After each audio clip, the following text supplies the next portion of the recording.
के को फुर्ती लागेको शेरबहादुरले? जनताबाट मत लिएर आएका हुन्, जनताले प्रधानमन्त्री बनाइदिएका हुन् त। त्यो जनसागरबाट यिनीहरूको मुटु कामेर आएको छ। कुन बेला हार्ट अट्याक हुन्छ यिनीहरूको ठेगान छैन। भ्रष्टाचारको इस्युमा हामीलाई जेल हाल्यो भने पनि लाज लागेन। राज संस्था अहिले पनि जीवित नै छ नेपालमा।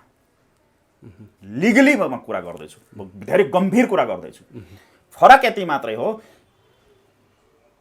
नारायण हिटीबाट निर्मल निवास सरेको। यो विगत 3 महिनामा 4 चोटि घटना घटिसक्यो। काठमाडौँमा विदेशी फाइटर प्लेन आएर फन्को मारेर गएको।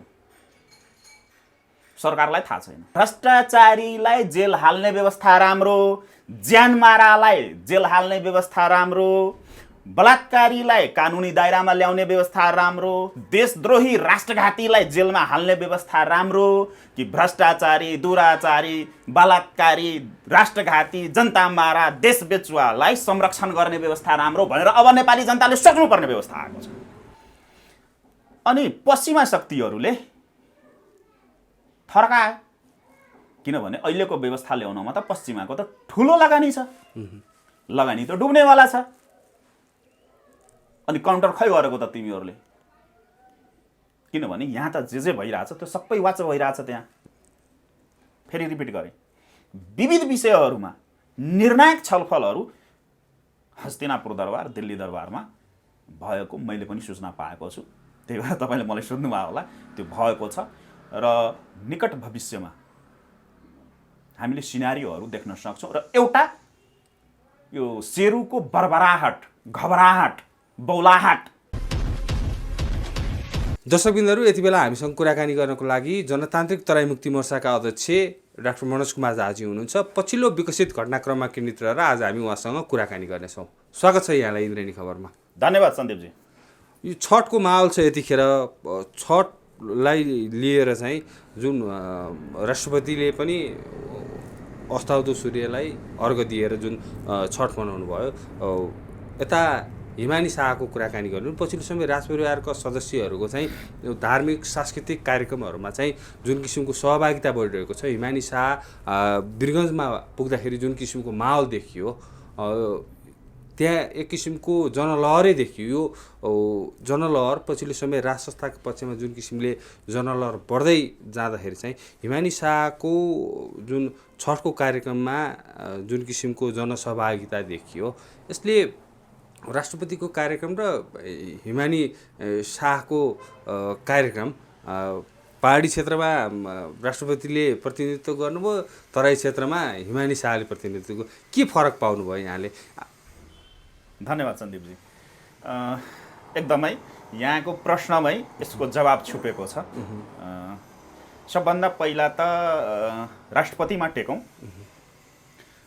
अहिलेका शासक वर्गहरू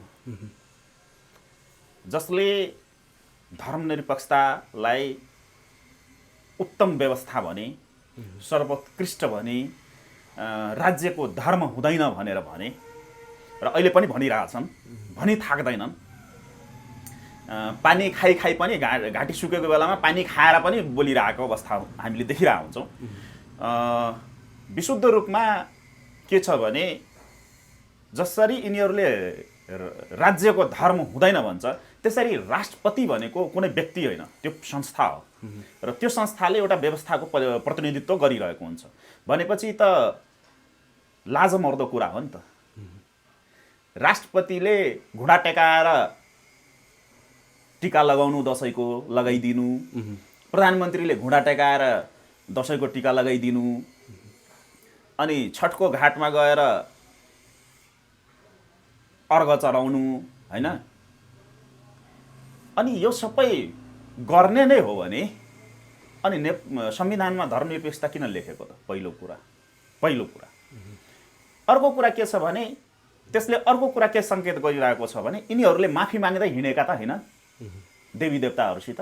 किनभने त यो नेपाल भनेको त देवभूमि हो, तपोभूमि हो, वेदभूमि हो, होइन? जति पनि सृष्टिका ऋषि मुनिहरू भए सबैको तपोभूमि त यही हो, वेदै यही लेखिएको हो भने कहीँ यिनीहरूले आफूले गरेको घोर पापको प्रायश्चित गरेको त होइन।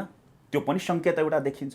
र मलाई जहाँसम्म लाग्छ कतै न कतै, मैले इन्द्रेणी खबरमै पनि कतिचोटि बोलेको छु कि यिनीहरूले गरेको पाप, किनभने एउटा उखान पनि छ हामीलाई हाम्रो नेपालमा के अन्त गरेको पाप पखाल्नको लागि नेपालै आउनुपर्छ, र नेपालमा गरेको पाप पखाल्न कहाँ जाने त हैन, अन्यत्र गरेको पाप पखाल्न त नेपालमा आउनुपर्छ भने नेपालमा गरेको पाप, नेपाल र नेपालीसित गरिएको धोका, आफ्नो मातृभूमिसित गरिएको धोका हैन, छल कपट, पदलोलुप्ताकै लागि, दामकै लागि, कुर्सीकै लागि यहाँको धर्म संस्कृति कला पहिचानलाई मिटियामेट पारेर जुन यो दानवीय प्रवृत्ति हाबी गराइयो, राक्षसी चरित्रहरूलाई यहाँ जलमल गरियो हैन, र गरिँदै पनि छ, त्यो पाप पखाल्नको लागि त्यो मनको एउटा कुनामा त होला नि, त्यो पाप पखाल्नको लागि मन भएर मठ मन्दिरदेखि लिएर छठको घाटसम्म त कुदेका त हैनन् भनेर यहाँ ठुलो प्रश्न एउटा त्यो पनि उब्जिएको छ। अर्को दुईटा कोण भयो। तेस्रो कोण, म हिमानी सरकारमा जान्छु, पहिला यिनीहरूमै टेकौँ। तेस्रो कोण, राजनीति भनेको, राजनीति पोलिटिक्सलाई भनिन्छ इङ्ग्लिसमा pure tactical game. Politics is a tactical game भनेर भनिन्छ। कहीँ यो देशभरि राष्ट्रभरि जुन एउटा राष्ट्रवादको सच्चा राष्ट्रवाद, खोखला राष्ट्रवाद, खुनखार राष्ट्रवाद पनि देखियो हाम्रो नेपालमा भने अहिले 2 वर्षदेखि जुन यो सच्चा राष्ट्रवाद र एउटा राष्ट्रभक्तिको भावना जुन नेपाली जनताले सडकमा प्रदर्शन गरिरहेका छन्, त्यो जनभावनालाई पोलिटिकल क्यास गर्नको लागि, त्यसलाई म्यानुपुलेट गर्नको लागि या त्यसलाई डाइभर्ट गर्नको लागि हैन, त्यसलाई क्यास गर्नको लागि, पोलिटिकली क्यास गर्नको लागि यो नाटक नटङ्की त रचिँदै छैन। त्यसकारणले म 2 हात जोडी सम्पूर्ण आम देशभक्त नेपाली जनसमुदायले के अनुरोध गर्छु भने यिनीहरूको छद्मवेशलाई हामीले पहिचान गर्न सक्नुपर्छ र यिनीहरूको जाल झेल प्रपञ्च नाटक नटङ्कीमा पर्नु हुँदैन। यिनीहरूको वास्तविक चरित्र जुन छ त्यो हामीले देखिसक्यौँ, यिनीहरूले आफै पनि उदाङ्गो गरे। त्यसकारणले यस्ता यस्ता नाटक नटङ्कीको फेरामा नपर्दा नै हाम्रो नेपाल र नेपालीको लागि राम्रो हुन्छ। एउटा पक्ष यो छ, यसलाई जतिसुकै व्याख्या गरे पनि त्यही हो। अब रह्यो हिमानी सरकारको भ्रमण भनेपछि यहाँको एउटा शब्दसित मेरो असहमति छ। हुन त जानी जानी प्रयोग गर्नुभयो होला भन्ने मलाई थाहा छ, त्यो कुरा मेरो मुखमा आउँला हाल्नलाई प्रयोग गर्नुभयो होला। सक्रियता शब्द, सक्रियता नभनौँ, किनभने मैले इन्द्रेणी खबरमै पनि कतिचोटि विश्लेषण गरेको कुरा हो। राजपरिवार त सबभन्दा पहिला राजपरिवार सक्रिय नहुने हो भने सक्रिय को हुने त? यस्तो हाम्रो मातृभूमिमा दानवीय प्रवृत्ति, राक्षसी प्रवृत्ति, महिषासुर प्रवृत्तिले घर जमाएर बसिसकेको अवस्थामा यहाँको धर्म संस्कृति कला, मैले अघि नै पनि भने, लाई नै विध्वंस गर्ने तिर उन्मुख भइरहेको बेलामा, यहाँ पुरै विकृतिहरू मौलाइरहेको बेलामा पनि राजपरिवारले आफ्नो सक्रियता नदेखाउने हो भने कहिले देखाउने? पहिलो कुरा। दोस्रो कुरा, हिमानी सरकारको भ्रमण छठ पूजा यो पहिलो पूजा होइन। मैले थाहा पाएअनुसार 15-17 वर्षदेखि उहाँ निरन्तर रूपमा गरिराख्नु भएको थियो। फरक यति मात्रै थियो कि पहिला काठमाडौँको घाटहरूमा पूजा गर्नुहुन्थ्यो, यसपालि चाहिँ अलिकति विधि विधानले छठको एउटा जुन एउटा परिधि छ त्यो परिधिमा बसेर तराईको भूमिमा गएर गर्नुभयो। यसको एउटा ठुलो पृष्ठभूमि छ, त्यो मिडियामा नआएको कुराहरू हो, त्यसलाई खोलौँ। पछिल्लो दसैँपछि धेरै ठाउँबाट, त्योभन्दा पहिला पनि आएको थियो, लिखित रूपमै महाराज सरकारको सचिवालयमा तराईका जनताहरूले, त्यहाँका गणमान्य व्यक्तिहरूले, राष्ट्रभक्तहरूले बिन्ती पत्र नै पठाएका थिए। त्यसपछि एउटा सानो मिटिङ पनि भएको थियो, त्यहाँबाट निर्णय गरिएको हो। र खास गरी हिमानी सरकारलाई नै, किनभने महिलाहरूको प्राथमिकताको पूजा हो यो, अन त पुरुषहरूले पनि गर्छन् हैन, व्रत बस्छन्, तर मेनली महिलाहरूको त्यो भएको कारणले गर्दा पनि, अनि हिमानी सरकार पहिलेदेखि गर्दै आउनु भएको कारणले गर्दा पनि यसपालि तराईका जनताहरूको विशेष अनुरोधमा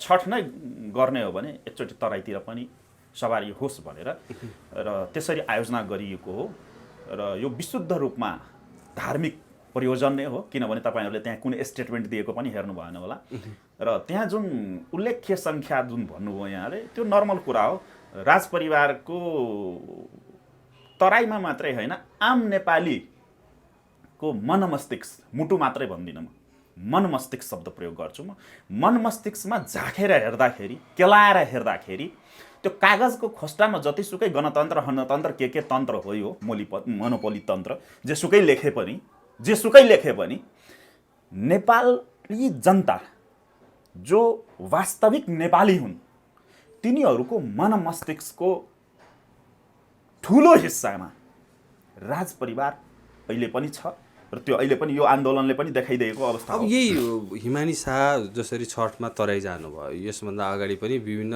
धार्मिक स्थलमा गइरहनु भएको छ। पछिल्लो समय हेर्ने भने दसैँ वरपर जुन चाडबाडको कुराकानी गर्ने हो भने चाडबाड लगायत विभिन्न उत्सवहरूमा चाहिँ जुन सहभागिता देखिएको छ नि सक्रियता नै भनौँ एक किसिमको सक्रियता देखिएको छ चहल पहल बढेको छ। यही चहल पहललाई लिएर चाहिँ प्रधानमन्त्री शेरबहादुर देउवाले टिप्पणी गर्नुभयो गणतन्त्र त राजाले नै ल्याइदिएको हो यसरी गतिविधि गर्ने हो भने चाहिँ चुनाव लड्न आए भइगयो नि त राजनीति गरे भइगयो नि राजाले भन्ने किसिमको जुन टिप्पणी गर्नुभयो यो टिप्पणीलाई कसरी हेर्नु भएको छ यहाँले यसलाई चाहिँ आक्रोशको रूपमा देउवाले पोखेका हुन् अथवा चाहिँ राजसंस्थाप्रति जनलहर बढ्दै गर्दाखेरि चाहिँ त्यो डर हो अथवा चाहिँ त्यो त्रास हो देउवाको? एकदमै धन्यवाद सन्दीपजी एकदमै मार्मिक प्रश्न उठाइदिनु भयो। सबभन्दा पहिला यसको हिजो मात्रै शेरबहादुरले दिएको अभिव्यक्तिको 7-8वटा कोण छ यसको 2-4वटा कोणहरू छैन अलिकति म समय दिन्छु यसमा किनभने कुनै पनि कोण छुटाउनु भनेको त्यो फेरि आउँदैन।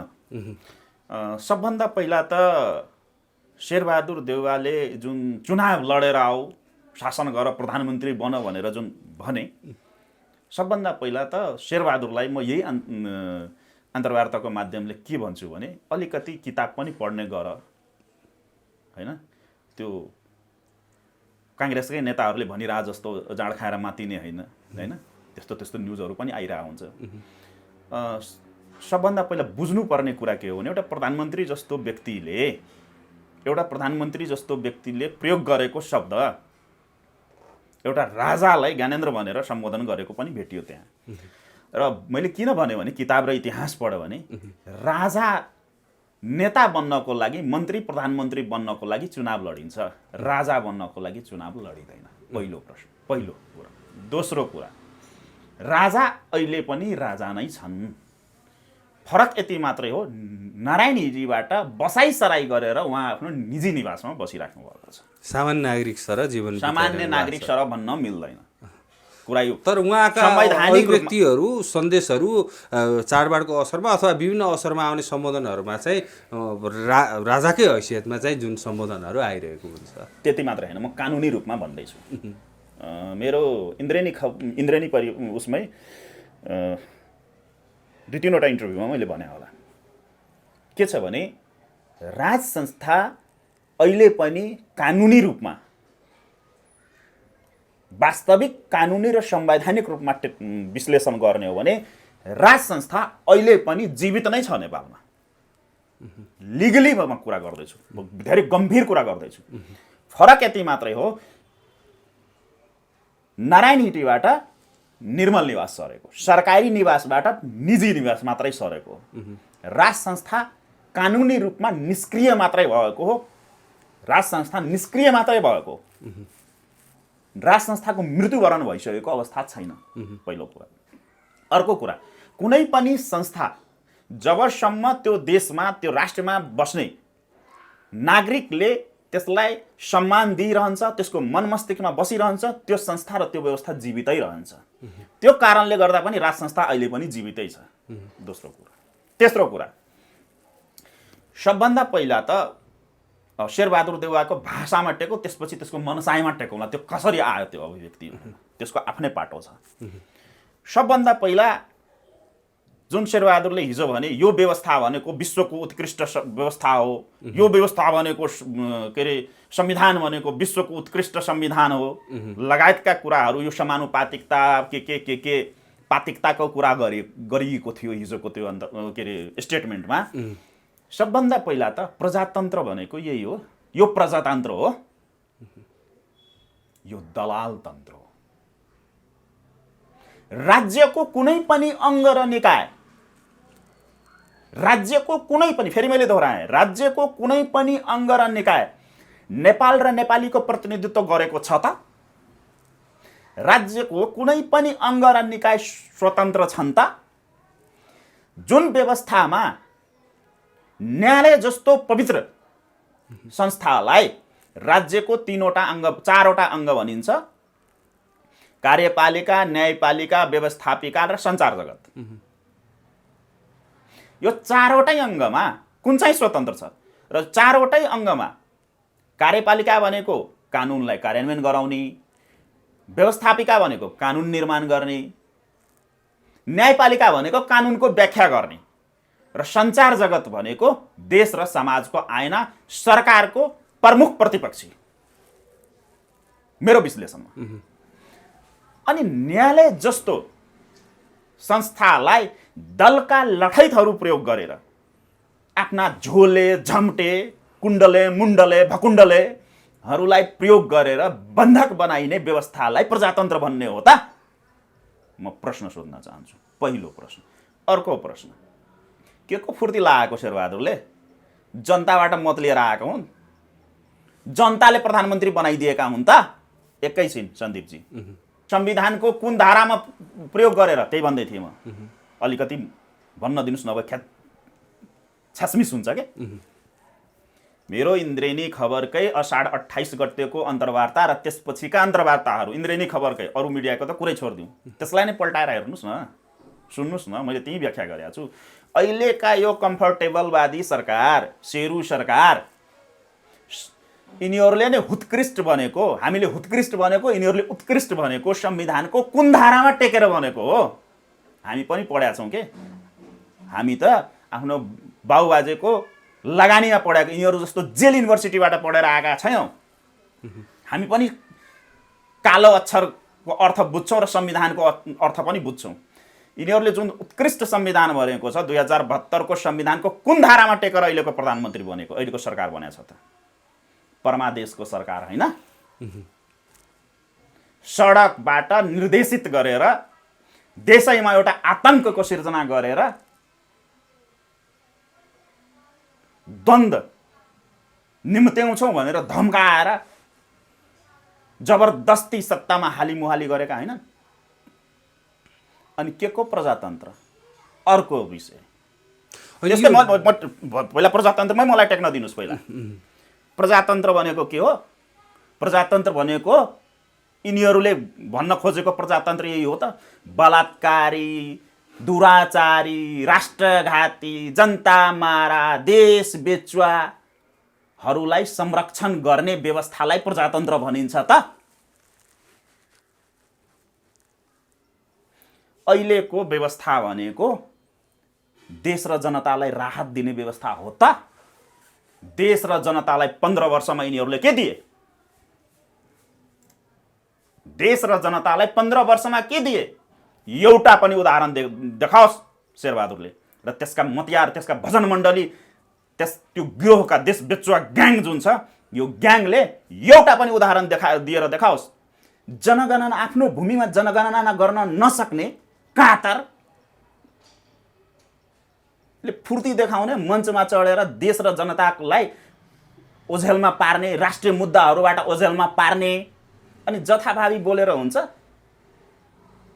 आफ्नै भूमिमा जनगणना गराउन नसक्ने, यदि यिनीहरूलाई त म सोध्न चाहन्छु कि यदि तिमीहरूले आफ्नो भूमिमा जनगणना गराउन सक्दैनौ भने नक्सामा किन पार्यौ त? सर्वसम्मतिबाट ताली बजाएर चुच्चा नक्सा जारी गरेको होइन, राष्ट्रवाद देखाएको होइन? के भयो त त्यो भूमि? तर त्यो भूमिमा हाम्रो सुरक्षा निकाय जान सकेका छैनन्।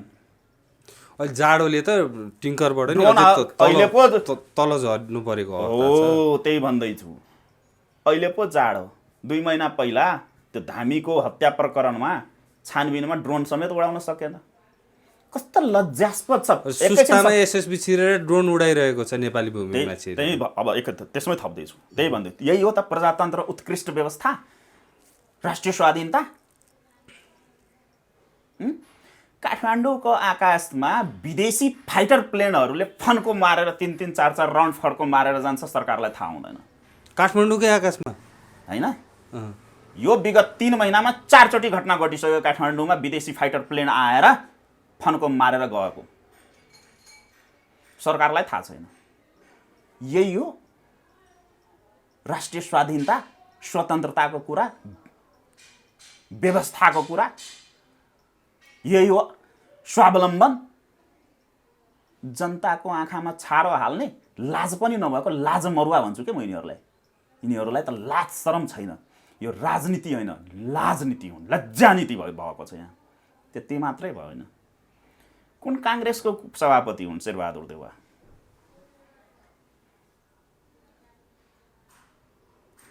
खामवादी काङ्ग्रेस, खामवादी काङ्ग्रेस हो कि वामवादी काङ्ग्रेस हो? म त सोध्न चाहन्छु, यो कुन काङ्ग्रेस हो?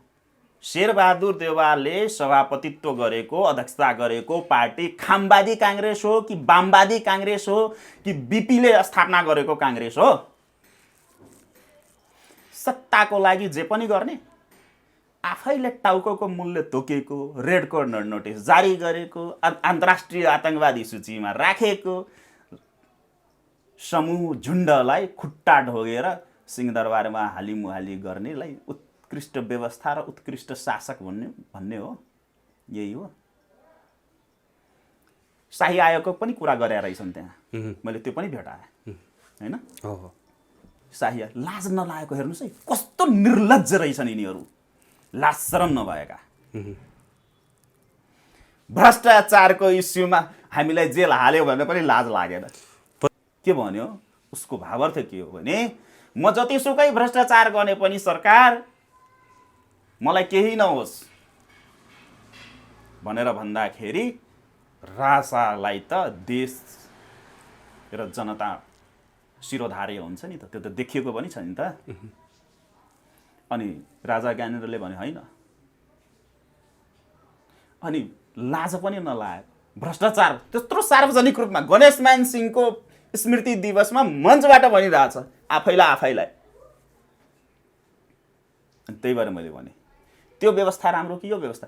भ्रष्टाचार एकैछिन, भ्रष्टाचारीलाई जेल हाल्ने व्यवस्था राम्रो, ज्यानमारालाई जेल हाल्ने व्यवस्था राम्रो, बलात्कारीलाई कानुनी दायरामा ल्याउने व्यवस्था राम्रो, देशद्रोही राष्ट्रघातीलाई जेलमा हाल्ने व्यवस्था राम्रो कि भ्रष्टाचारी, दुराचारी, बलात्कारी, राष्ट्रघाती, जनता मारा, देश बेचुवालाई संरक्षण गर्ने व्यवस्था राम्रो भनेर अब नेपाली जनताले सोच्नुपर्ने व्यवस्था आएको छ।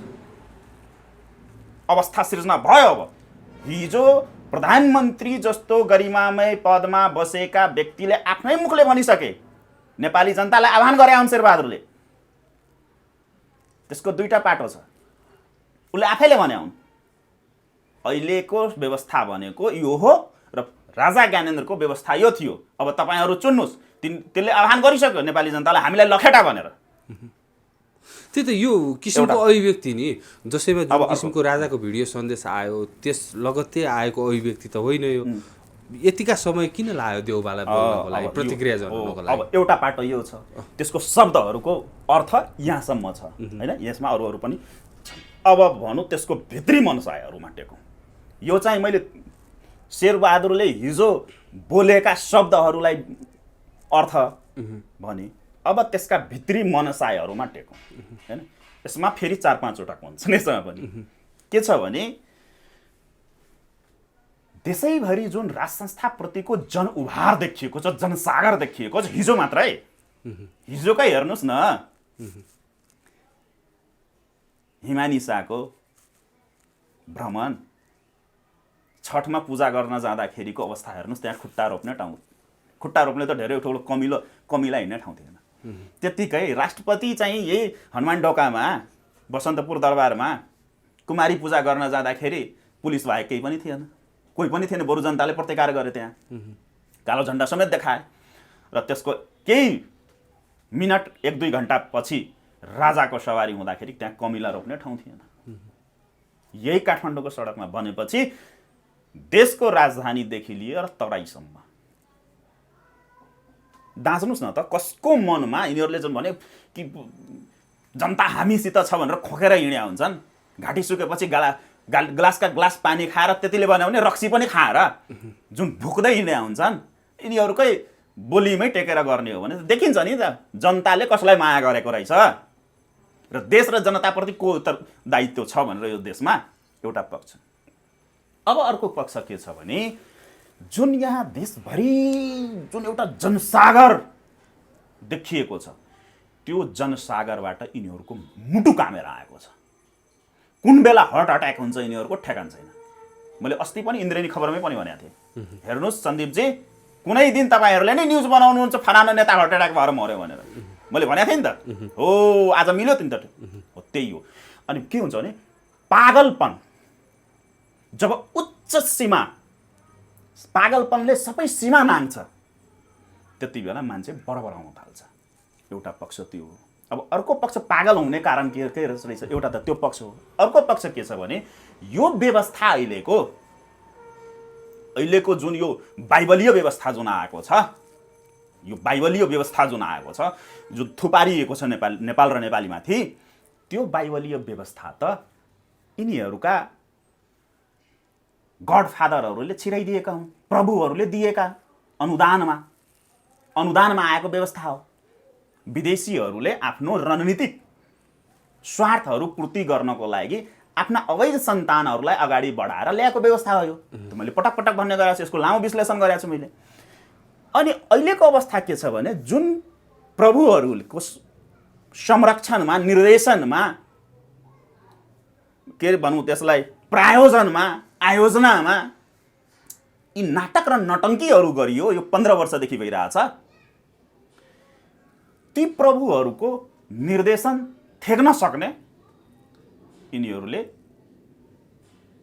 सकिरहेको अवस्था छैन। साधारण एमसीसीको कुरा गरौँ, यिनीहरूले त विदेशीहरूलाई के भने, ए पुरा देश हाम्रो बपौटी हो, हामी त जे चाहन्छौँ त्यो गर्छौँ भनेर देखाए। अनि विदेशीहरूले हालिदिए यिनीहरूलाई। अहिले के देख्यो भने विदेशीहरूले होइन रहेछ हौ, नेपाली जनता त भेडा रहन्छ। यिनीहरूले त नेपाली जनतालाई भेडै ठान्या थिए, भेडै ठान्छन् यिनीहरू, अहिले पनि भेडा ठान्छन्। तर एमसीसी लगायतको लिम्पियाधुरा, लिपु लेख लगायतका थुप्रै इस्युहरूमा त विदेशी प्रभुहरूले देखे नि त, यिनीहरू मात्रै छैनन् है, देशभक्तहरू पनि छन् नेपालमा। र यिनीहरूले जुन आश्वासनहरू विदेशीहरूलाई दिएका थिए, त्यो आश्वासनहरू पनि थेक्न सकिरहेको अवस्था छैन भने त्यो पनि एउटा पागलपनको कारण हो, बौलाउनुको कारण। तेस्रो कारण एउटा गोप्य रहस्यको कुरा। तपाईँले जुन भन्नुभयो नि कि राजाको स्टेटमेन्ट आएको झन्डै 1.5 महिना हुन थाल्यो, 1.5 महिनापछि यस्तो प्रधानमन्त्रीले यसरी भन्नु, त्यसको पछाडि के छ भने योभन्दा पहिला बोला आराम बरबराइरहेको अवस्था थियो। त्यसपछि यो रामचन्द्र पौडेल अस्तित्व नै नभएकोले पनि अलिकति बढाएर, त्यो बाहेक त कोही पनि बोलेन। त्यसपछि यो 5 भाइको जुन यो कम्फर्टेबलवादी सरकार छ, तिनीहरूको यो पटक पटकको मिटिङमा कुरा उठेको थियो, प्रधानमन्त्रीले नै दिनु पर्यो, आधिकारिक पनि हुन्छ भनेर भयो। अर्को कुरा, यो 2-3 दिन अगाडि भनौँ न, पछिल्लो हप्ता जुन शेरबहादुर देउवाको एउटा संयुक्त राष्ट्र सङ्घको कार्यक्रममा जुन भ्रमण भयो, विदेश भ्रमण, त्यो विदेश भ्रमणमा यिनका प्रभुहरूले, खास गरी पश्चिमा शक्तिहरूले, मोदीसँग भेट भयो, बाइडेनसँग भेट भयो, देउवा केही होइन, त्यो टेक्दै, धन्यवाद, म त्यहाँ त टेक्नैवाला थिएँ, सायद बिर्सिन्थेँ होला, त्यतातिर टेक्छु यसपछि। अनि पश्चिमा शक्तिहरूले थर्कायो, किनभने अहिलेको व्यवस्था ल्याउनमा त पश्चिमाको त ठुलो लगानी छ, लगानी त डुब्नेवाला छ। अनि काउन्टर खै गरेको त तिमीहरूले, किनभने यहाँ त जे भइरहेछ त्यो सबै वाच भइरहेछ, त्यहाँ मोनिटरिङ त भइरहेछ। त्यो पनि एउटा बरबराउनुको कारण हो। तेस्रो कारण, चौथो कारण, एमसीसी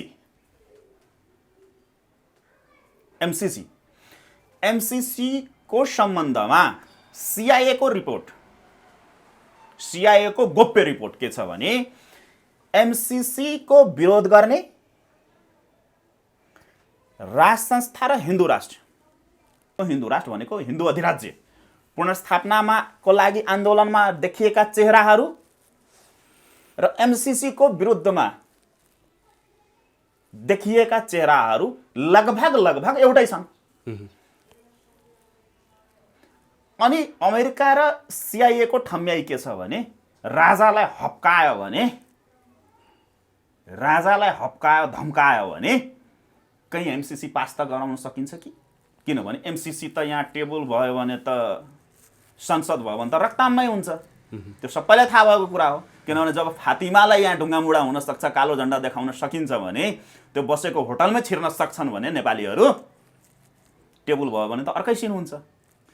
त्यस कारणले एमसीसी को ग्रान्ड डिजाइनमा पनि हिजोको देउवाको स्टेटमेन्ट आएको हो।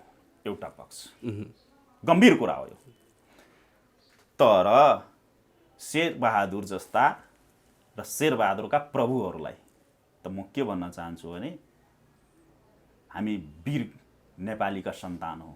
तिमीहरूको यस्ता घुर्कीहरू र जाल झेल प्रपञ्चहरू यसलाई चिर्न हामी खपिस भइसकेका छौँ, बुझिसकेका छौँ। तिमीहरूको कसरी चिर्नुहुन्छ? अब तपाईँ कार्यक्रम गर्ने भन्नुहुन्छ, कार्यक्रम गरिरहनु भएको हुन्छ, अनावश्यक विषयमा पनि माइतीहरू मण्डलमा जम्मा भइरहनु भएको हुन्छ। शेरबहादुर देउवाको यस्तो अभिव्यक्ति आउँदाखेरि चाहिँ राजावादीहरू किन सडकमा छैनन् भन्ने जिज्ञासा राख्नेहरू पनि छन् नि। दर्शकहरू के भन्नुहुन्छ? एकदमै धन्यवाद, म यसमा टेक्छु। अब र यो कुरा लगायतका केही प्रसङ्गहरू, थप प्रसङ्गहरू पनि छन् जुन केही दिनपछि तपाईँहरूले यो शेरबहादुर किन बरबरायो भनेर यो पक्ष छ। अब अर्को कुरा तपाईँले अघि नै उठाउनु भएको थियो, बाइडेनसित भेट भयो, के अरे मोदीसित भेट भयो। मैले इन्द्रेणी खबरमै भनेको थिएँ, त्यो भनेको कर्नर मिटिङ भन्छ क्या। अर्को कुरा बरबराउनुमै टेकौँ, एउटा कुरा गम्भीर कुरा छुट्याएको थियो। दिल्लीले अहिलेसम्म औपचारिक रूपमा के अरे शेरुलाई बोलाइदिएन र नेपालको प्रचलन के छ भने दिल्ली दरबारले औपचारिक रूपमा बोलाइदिएनन् भने त्यो सरकार अवैधानिक हुन्छ। जस्तै झलनाथ खनालको सरकार धेरै बेर टिक्दैन। धेरै बेर टिक्दैन भनेको अवैधानिक भनेपछि त गयो त। अवैधानिक भनेको अवैधानिक नै हो हैन। अब त्यसको अरू शब्द पनि प्रयोग हुन्छ त्यहाँ, त्यही बुझ्नुहोस्। अवैधानिक भनेको के हो भनेपछि त्यसमा संसारै आउँछ हैन। र यत्रो दिन भइसक्यो, शेरबहादुरले दूतै पनि पठाए 4-4 चोटि दिल्ली, आफै पनि राजदूतको खुट्टा ढोकेर चरणामृत खाए। बीजेपीका विदेश विभाग प्रमुख डाक्टर विजय चौथेवाल आउँदाखेरि रक्षाबन्धनै गरे हैन। कति दूत आए गए, कसकसलाई ढोगे, कसकसलाई गुहारे, त्यसको गिन्ती नै छैन यो 4-5 महिनामा। तर पनि मोदीजीले कानमा तेल हालेर सुत्नु भएको छ। स्पष्ट सन्देश के छ भने एकदमै स्पष्ट छ। पहिला तिमीहरूले गरेका पोलिटिकल एग्रिमेन्टलाई कार्यान्वयन गर, अनि दक्षिणतिर हेर्नु। मैले इन्द्रेणी खबरमै पनि भनेको थिएँ, कुरा त्यहीँनिर अड्केको छ भनेपछि। र यहाँ जुन सिचुएसन भइरहेछ त्यो बरबराउनुको कारण त्यो पनि हो एउटा। अब रह्यो बाइडेनसित भेट्नु र के अरे मोदीसित भेट्नु, त्यो त कर्नर मिटिङ भन्छ के। हामी बाटोमा हिँडेर आउँदैनौँ, अनि मन नपराउने मान्छे, बोल्नै नचाहने मान्छेले पनि आएर हजुर नमस्कार भनेर भन्यो भने हामी मुख फेर्दैनौँ नि त। मानव सभ्यता त्यो होइन नि। अनि हामी त नमस्कार फर्काउँछौँ नि। हो, त्यही मिटिङ भएको।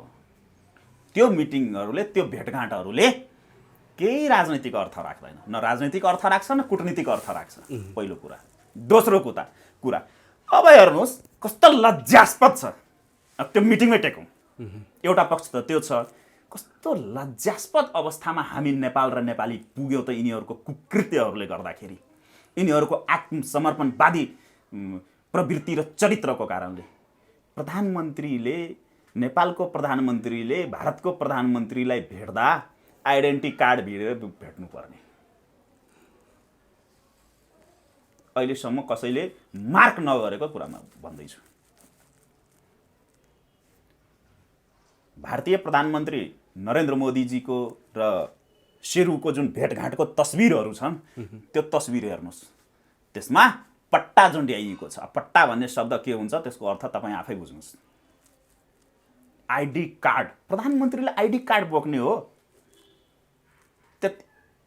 अब कसैले भन्ला त्यो कार्यक्रममा थियो त्यति हो, अरे कमसेकम खोला न त यार, त्यति पनि त बुद्धि पुर्याऊ कुटनीति। एकैछिन सन्दीपजी, त्यसपछि टोक्नु होला मलाई। त्यति पनि बुद्धि छैन के को के अस्तर के त अन्तर्राष्ट्रिय जगतमा कुटनीतिक भाषामा त्यो सबैको अर्थ हुन्छ। विदेशीहरूले सबै कुराको मार्किङ गरिरहेको हुन्छ। त्यसरी भेट्ने हो त्यसरी। अनि ठुलै फुर्ती लागेको जस्तो 500 मान्छेको बिचमा गएर एउटा वाइनको व्हिस्कीको ग्लास हातमा राखेर भेट्यो र काने खुसी गर्यो भन्दैमा यहाँ वाहवाही लुट्नुपर्ने केही आवश्यकता छ? ठिक छ, अब अलिकति हामी प्रधान सेनापतिको भारत भ्रमणको विषयमा कुराकानी गरौँ। जुन मानार्थ उपाधि लिनुभएको छ त्यहाँ केही छलफल हुनसक्छ पनि भनिएको छ, छलफल हुने भनिएको छ। त्यो छलफलमा चाहिँ अहिले नेपालमा जुन किसिमको यो जटिल परिस्थिति देखिएको छ त्यो विषयमा छलफल होला? एकदमै धन्यवाद, तपाईँ फेरि बिर्सिनुभयो। जुन छलफल हुने भनिएको छ भन्नुभयो, त्यो इन्द्रेणी खबरले 2 महिना पहिले ब्रेक गरेको थियो र पछिल्लो दसैँ ताका पनि मैले नै भनेको थिएँ। सबभन्दा पहिला त के हो भने हाम्रो नेपाल र भारतको बिचमा एउटा सैन्य सम्बन्ध भनेको विश्वको एउटा उत्कृष्ट सम्बन्ध हो। त्यहाँको प्रधान सेनापति यहाँको मानार्थ, यहाँको प्रधान सेनापति त्यहाँको मानार्थ, त्यो एउटा औपचारिक कार्यक्रम भनेको त्यो मानार्थको लागि हो।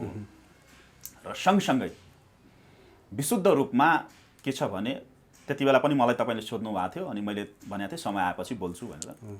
एकदमै के बुझ्नुहोस् भने पछिल्लो पटक भारतले पूर्व सेनापतिहरूलाई पनि बोलाएर छलफल गरे। त्यसमा धेरै कुराहरू छलफल भएका छन्, धेरै विषयहरू छलफल भएका छन्। र त्यहाँ भएका विषयहरू जुन नोटेड गरिएको छ, नोटेड भन्छ त्यसलाई, नोट गरिएको छ, ती विषयमा किनभने बहालवाला प्रधान अहिले त केही गर्नु पर्यो भने त बहालवाला प्रधान सेनापतिले गर्ने हो। अनि त्यो नोट भएका विषयवस्तुहरूलाई माथि अहिलेका बहालवाला प्रधान सेनापतिसित विशुद्ध रूपमा भन्ने हो भने, एकदमै नढाटेर भन्ने हो भने धेरै गम्भीर रूपमा, धेरै डिपर लेभल भनिन्छ इङ्ग्लिसमा, त्यो गम्भीर रूपमा त्यहाँ छलफलहरू भएका छन्। अर्को कुरा, त्यहाँ